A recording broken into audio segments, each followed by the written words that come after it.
अस्सलाम वालेकुम नाज़रीन, तवानिस रहिया हक़सत न्यूज़। नाज़रीन तां सां ख़बर शामिल कयूं था।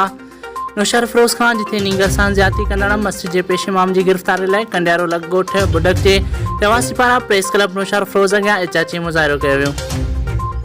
उन मौक़े ते अॻवाननि ख़ादिम हुसैन सेठार, अब्दुल लतीफ़, मुमताज़ सईद, अब्दुल जब्बार ऐं ॿियनि सहाफ़ियुनि खे ॿुधायो त 2 ॾींहं अॻु मस्जिद जो पेश इमाम ग़ुलाम अब्बास सहितो असांजे नींगर अब्दुल मतीन सां ज़्यादती जी कोशिशि कई ऐं संदसि मथां वेश्याणो तशदुद पिणु कयो। असां अहिड़े अमल जी दांह कंडियारो थाणे ते ॾिनी आहे जिथे FIR दाख़िल हुजण बावजूदि पुलिस मौलवी खे गिरफ़्तार करण लाइ तयारु न आहे।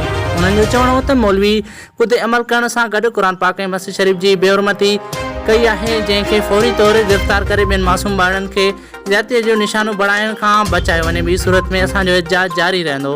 रिपोर्ट करियो आहे नौशर फिरोज़ खां ब्यूरो चीफ मंज़ूर मलिक, हक़सत न्यूज़, नौशर फिरोज़।